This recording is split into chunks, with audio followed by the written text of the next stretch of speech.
Apollo 11 was a huge media event, broadcast live around the world and watched by nearly 600 million people. The Apollo 12 mission was followed by comparatively few people. There was no live transmission, so the public had to rely on official photographs taken by astronauts Charles Conrad Jr. and Alan Bean. Among the many photos of Bean and Conrad on the moon, observers noticed something odd about this particular picture. Reflected in the visor is a mysterious object, apparently floating in the air. To this day, no one has been able to explain what it is. At first, it was thought the object reflected in the visor was just one part of the large equipment the astronauts brought with them to the moon. Given it was so high in the air, it makes sense for it to be part of the lunar module, which was the only man-made thing tall enough on the moon. But when we look at pictures of the lunar module, there is no sign of an armature or antenna reaching out that high. Furthermore, the module can be seen in the background of the photo. So what is the reflected object? Could it be a UFO? If it were, conspiracy theorists have chosen not to add this photo to the list of evidence towards a NASA cover-up of UFO sightings. In fact, there is surprisingly little evidence connecting Apollo missions to UFOs. There is a controversial transcript of a transmission from Armstrong and Aldrin on Apollo 11 in which they describe seeing a UFO outside their craft, but there is little else besides. Even Edgar Mitchell, the sixth man to walk on the moon and a fervent believer in alien UFOs, said in 2014 that he had never seen a UFO. If the conspiracy community at large and leading campaigners for UFO disclosure do not believe the mysterious object was a UFO, then it must be something else. If you look closely at the photo, you can see the object has a cuboidal body with three blade-like parts protruding from it. This closely resembles a Fresnel light with barn doors attached, commonly used in TV studios. Furthermore, in other images it is clear that shadows are not cast at the same angle, despite there being only one light source on the moon, the sun. It is odd that even in deep shadow, the astronauts are clearly visible. More photographic evidence from the Apollo 15 mission shows the same background in two different photos. According to NASA, these pictures were taken several kilometers apart. And in this famous image from the Apollo 11 mission, this rock appears to be a prop, marked with the letter C. Given all these discrepancies, it seems more likely that there is a backdrop in the footage and photographs of the moon landings. The astronauts were pictured on a black and white set with Fresnel lights to counteract the overpowering strength of the key light, that is, a large spotlight standing in for the sun. The mountains on the horizon aren't really kilometers away, it's a trick of perspective. Rather conveniently, Alan Bean accidentally pointed his camera at the sun when they first landed, so there was no live broadcast or recorded footage of his time on the moon. Photos like this were the only proof of his trip. And this reflection seems to prove it didn't really happen. The possibility of the moon landings being a hoax was first raised by Bill Kaysing in 1976. Kaysing identified yet more photographic oddities. For instance, there is clearly no blast crater under the lunar module in photos from any of the missions. There is also a complete absence of stars in all the photos. And there are waves in the flags, despite there being no wind on the moon. However, science and NASA disagree with conspiracy theorists. NASA says the waves in the flags are just creases from the way they were stored on the long journey. The lack of blast craters is to be expected in a low-gravity environment like the moon. The module's thrusters aren't very powerful because they don't need to be. It is akin to how the pavement doesn't crack when you jump up and down. Nevertheless, you can see some discoloration of the surface where the thruster scorched the rock. It is also expected that the Moon's horizon would look similar from two places several kilometers apart. The Moon is so small that its horizon is twice as close to the viewer as it is on Earth. It also doesn't have an atmosphere containing dust and fog, so distances are very difficult to judge on the Moon's surface. Consequently, you would have to travel very far to get a new perspective on the same range of moon hills. There are no stars in the background because the sun's glare is too bright for them to shine through. It's the same reason that we can't see stars on Earth during the day. The shadows cast by different objects are at different angles because the objects themselves were at different angles, and the surface of the Moon is uneven. If the different angled shadows were because of multiple studio lights, there would be multiple shadows for each object too. And the original photograph of the prop rock shows that there is no sea.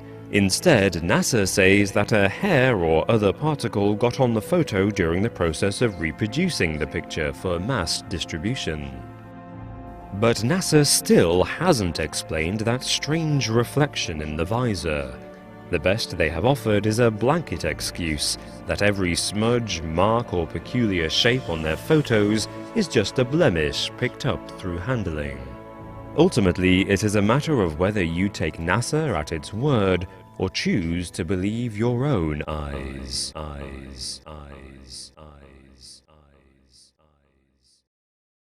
In November 2016, UFO expert Scott Waring warned readers of his blog that the Mars Rover 1 mission was being faked. Waring said footage supposedly caught by the probes was actually taken at Devon Island in Canada, the world's largest uninhabited island. With a startling body of evidence to support his claim, might Waring have discovered the truth about NASA's groundbreaking Mars mission? Rover 1 is NASA's ongoing robotic mission on Mars. It launched in 2003 with the probes Spirit and Opportunity. Currently, the mission has just one active rover, known as Curiosity. The mission's purpose is to collect enough information about the geology and surface of Mars to establish a human colony in the 2030s. Scott Waring's theories emerged after readers of his blog wrote in, claiming to have noticed many suspicious inconsistencies with footage supposedly collected by the rovers. They alleged earthly creatures, including bison, monkeys, and bears, were clearly visible in the images. These animals are all native to Devon Island. Waring believes NASA uses a red filter on images purportedly sent from Mars to trick people into thinking they were authentic. Finally, Waring points out how unlikely it is that NASA has successfully landed 3 rovers on Mars when no other country has yet managed to reach the red planet. Devon Island is the obvious location for faking the mission because it has a number of unusual Mars-like properties. Since 1997, it has been home to the Horton Mars project. NASA officially states that this international interdisciplinary research hub uses the polar desert setting and harsh climate of the Canadian high Arctic to mimic the environmental conditions that crew members are likely to encounter on Mars and other planets. NASA's exploration program is also based on Devon Island. This program is dedicated to developing new technologies, strategies, and protocols around Mars exploration and research. They even test their space rovers on the island, due to the geographical similarities its red rocks and barren terrain have with Mars. Okay, Neil, we can see you coming down the ladder now. Importantly, these claims are not without precedent. For decades, author Bill Kaysing has argued that NASA faked its moon landings as part of America's thirst for world domination. In 1976, Kaysing identified a number of issues with the photographs from the Apollo 12 mission, which suggested they had been faked. This included the absence of stars from any photos, as well as ripples in the flag, even though there is no wind on the moon. Amazingly, there appears to be no blast crater beneath the lunar module in any of the images either. It is therefore not a huge leap of faith to think NASA might fake its Mars missions too. Yet, Despite being one of the most vocal proponents of the Mars Rover 1 theory, even Scott Waring himself has doubts. He notes that there are parts of the footage that cannot possibly have been faked.